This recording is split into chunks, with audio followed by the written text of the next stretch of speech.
Hello everyone, and welcome to session 1 of the Shimadzu LC Purification series. This series of webinars is designed to introduce and increase your knowledge in this area. The first session in this series is looking at the fundamentals of LC purification. My name is Richard Hodson and I'll be your presenter today. I am part of the LC technical team at Shimadzu in the UK. The Shimadzu LC Purification webinar series will consist of 3 sessions. The first today is titled Fundamentals of LC Purification. This will include what is LC purification, how much sample can you expect to purify, upscaling basics, and recycling and concentration. Session 2, titled Semi-Micro to Analytical Scale LC Purification, will cover the differences between semi-micro and analytical scale prep, principles, things to consider, instrumentation and software advantages. Lastly, session 3, titled Semi-Preparative and Other LC Purification Techniques.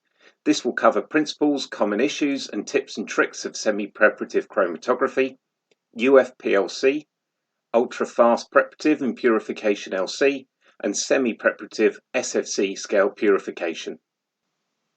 What is liquid chromatography LC purification? First, let's think about analytical LC. Shown is a chromatogram for the separation of 16 cannabinoids, and in analytical LC we are interested in qualitative information, that is, which analytes corresponds to which peaks, and quantitative information, that is, the concentration of each analyte in the sample. We can use non-destructive detectors such as UV and PDA, or destructive detectors such as mass spec or ELSD. The eluent typically flows to waste and we are no longer interested in the actual sample, just the data that we acquired from it. However, when considering LC purification, we are interested in physically separating and isolating or purifying an amount of one or a number of components in a sample. Like analytical LC, we can use any detector we require. But if using a destructive detector, we require a split of the eluent, a small proportion going to the detector while most go into the collection. In this example, we are interested in isolating and collecting the blue analyte, whereas the red isn't required and can go to waste. We need to consider the demands placed on LC purification according to our final goal. These demands include purity of our isolated analytes, yield, or the quantity of isolated analytes, and also the rate or throughput, basically how quickly we can achieve the yield of isolated analytes of the desired purity. However, it is impossible to maximize all of these demands at once. If we achieve an average purity and an average yield and an average rate, then we are somewhere in the middle. Increasing both yield and purity requires a compromise of the rate. Maximizing purity requires a compromise to both rate and yield. The purity, yield, and rate demands are a common theme which run through this presentation. Before we start with any preparative LC, we should have a good idea of the yield and purity we require. The rate can be dependent on the capability of the hardware and the column dimensions which are available to you. Who is interested in LC purification? Academia, pharma and life sciences, food and beverage industry, and also the chemical industry. Why? They may be interested in the purification of synthetic products and impurities. They may want structural or biochemical analysis being done, or they may require enough high purity material for the next synthetic step. They also might be interested in isolating active compounds in natural products. Possibly sample pre-treatment. Some analytical methods require a sample isolated from a matrix using LC purification. Or they may be interested in commercial production. What changes in each of these situations is the amount, the yield, the required purity, and the equipment available, which affects the rate. If we look at this chart, we can see the general descriptions for different LC column sizes. Down at low flow rates, we have narrow 2mm ID columns, sometimes referred to as semi-microscale. Then around 4.6mm ID columns at analytical scale, 20mm ID columns at semi-preparative scale, and lastly 50mm ID columns of flow rates of up to 150 millilitres per minute of preparative scale. We can go larger than 50mm ID, but these are typically referred to as industrial scale and can have flow rates of several litres per minute. Each of these column sizes has a typical to maximum loading, but as you can see, this range tends to be large and is really only a guide. Different industries and departments are interested in different scales. For example, biochemical materials may only be needed in very low amounts and therefore can be purified on a narrow ID column. In sessions 2 and 3 of this series, my colleague Earl McCoy will go into more detail about these scales. LC Purification Workflow. Step 1. Purity, yield, and what equipment is available to us should be known. Step 2. Optimization of the separation conditions and assessment of loading in analytical scale, typically on a 4.6mm ID column, but not essential. What is essential is using a column with the same phase as any larger semi-prep or preparative column you have available. Step 3. Use this information to scale to semi-preparative or preparative LC. You can calculate the number of injections likely to be required, amount of solvent used, and the time it will take. Not everybody will need to scale up, however. As you'll see in the next session, not everybody needs to use large-scale columns. Step 4. Once you have run all your injections, the collected compounds are typically re-analyzed to confirm purity. Optimization in analytical scale. The most important thing in LC is to achieve the maximum resolution in the minimum amount of time. We can calculate the resolution in a chromatogram between two peaks using each peak's width and retention time. To achieve this resolution, 3 parameters are important: efficiency, selectivity, and retention. In LC purifications, we are concerned with getting the required yield at the required purity in the minimum time.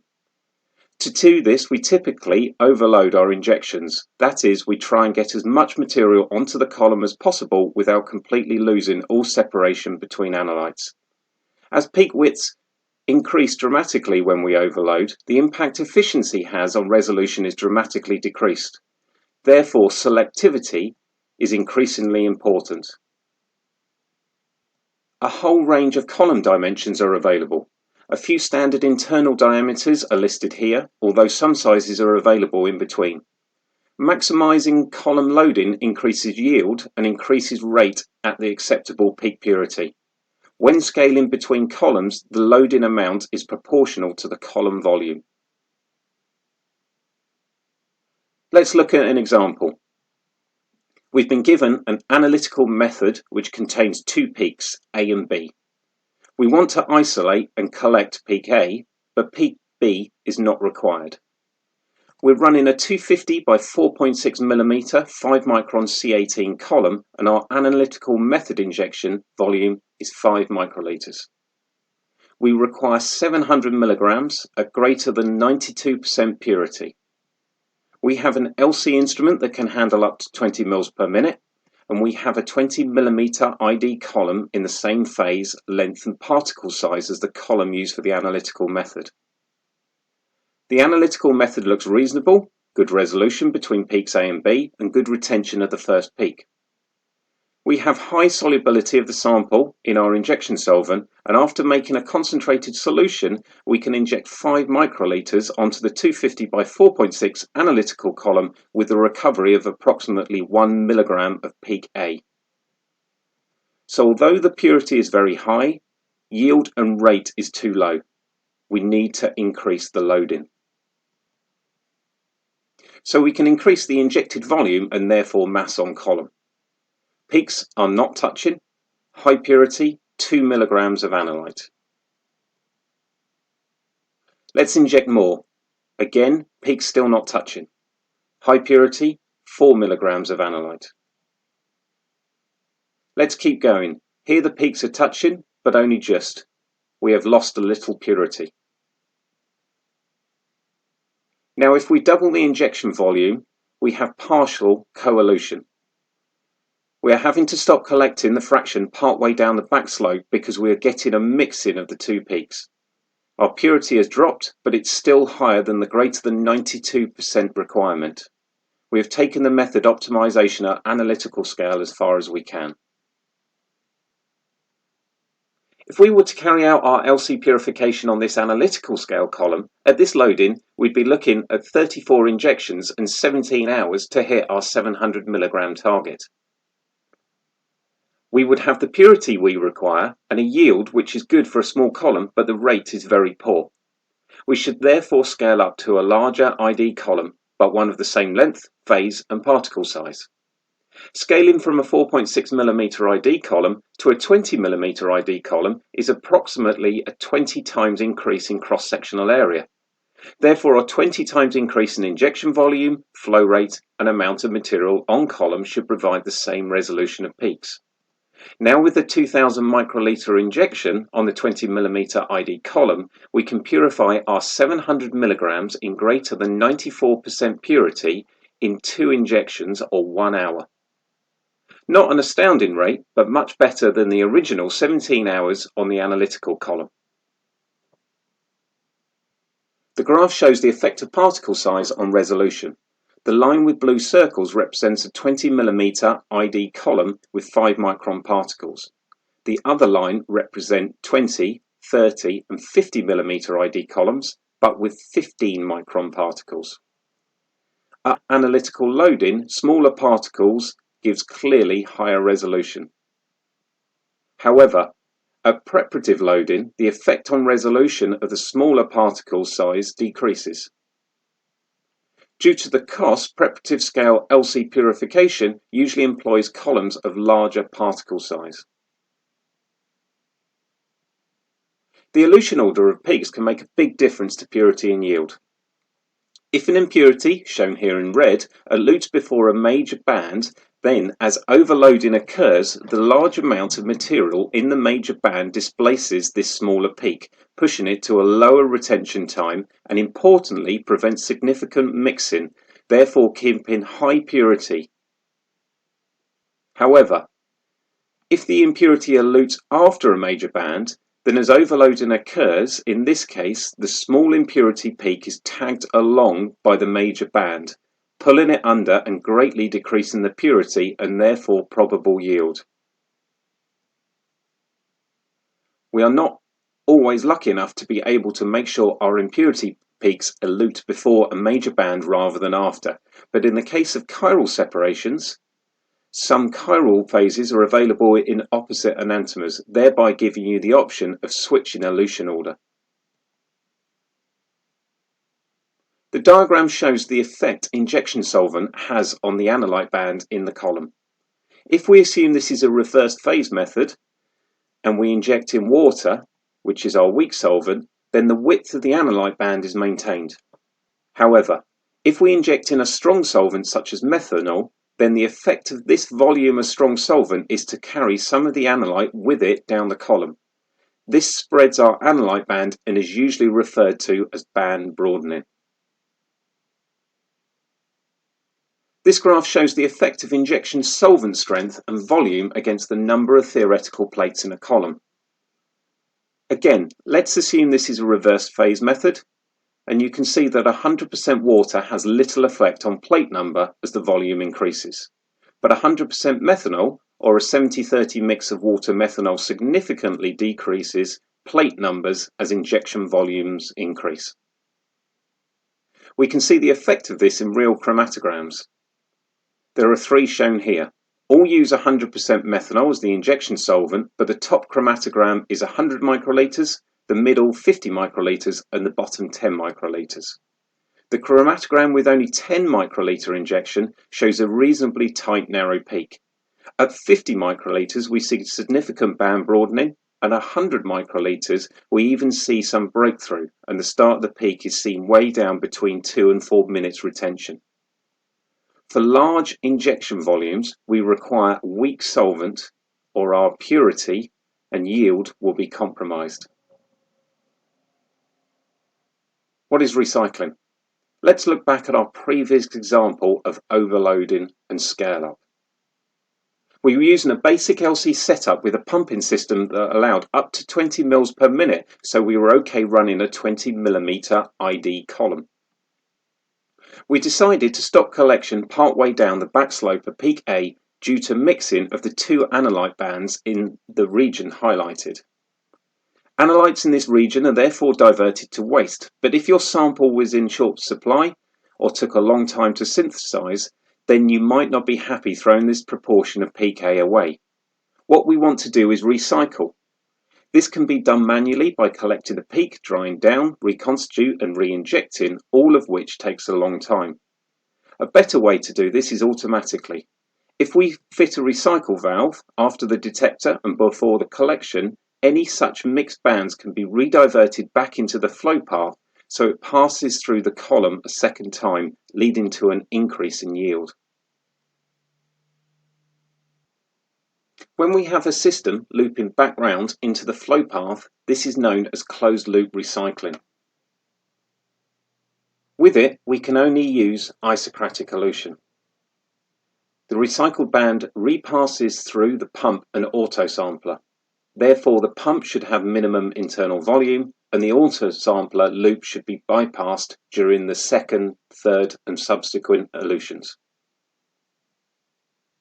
With alternate recycling, we have two identical columns. We still only have isocratic elution, but the sample band alternates between columns by valve. We can use the detectors to control the switching of the valve so that we can keep our analytes in the loop for as many elutions as required before allowing them to leave the loop to be collected.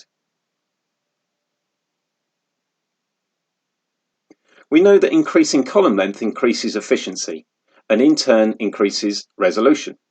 But what happens when we are already using the longest column available? Add a second or further columns?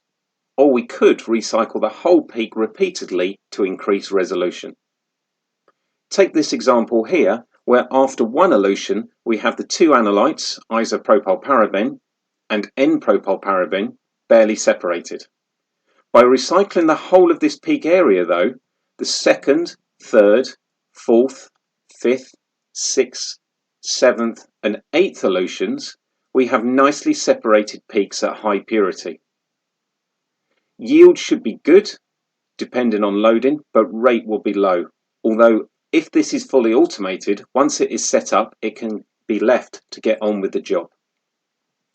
Another example of peak recycling is this example of the separation of Triton X100, which is a non-ionic surfactant that contains a polyethylene oxide chain with an average chain length of 9.5 units. The chromatograms have been run on a series of GPC columns, so the separation is achieved by molecular size rather than interaction with the stationary phase. Going from left to right, you are seeing the first elution, followed by the second, third and seventh elutions after recycling. The final example of recycling is another size exclusion example, where we are separating the proteins albumin and myoglobin. The first and second elutions show little separation, but by the time we're getting to the fifth and the 10th elution, separation is good and collected fractions would have high purity. Fraction concentration and desalting. Once we have collected all of our peak fractions, we typically need to concentrate or remove all of the mobile phase. Unfortunately, our fractions tend to be highly diluted, and in many LC purification labs, dry down or removal of mobile phase can be the most time-consuming step in the whole process. In addition, the fractions may contain unwanted salts and buffers depending on what mode of chromatography we use for the purification. By adding a switching valve, trapping column and second mobile phase line, we have the potential to concentrate the analytes in our fractions on the trapping column before desalting, eluting and collecting with a strong solvent of minimum volume, thereby greatly reducing the fraction volume we are required to dry down.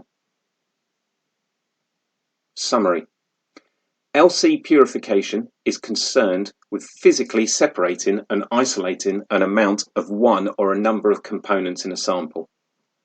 It is a balance of purity, yield and rate.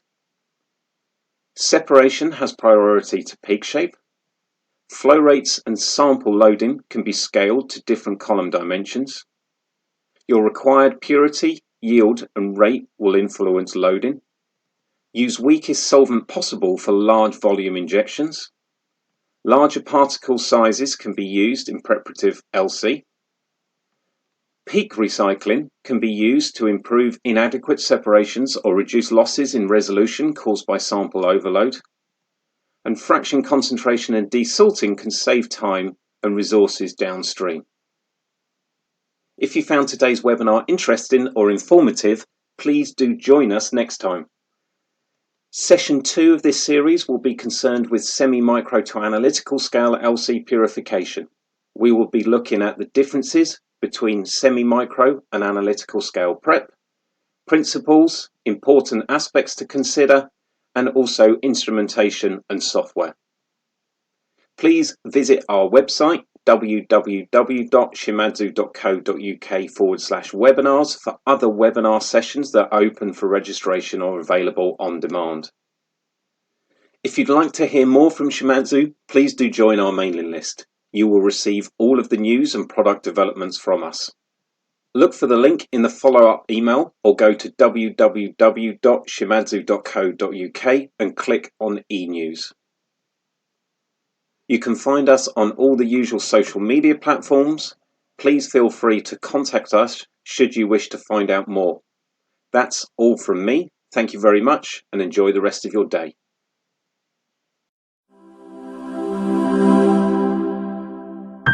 Excellence in science. Shimadzu.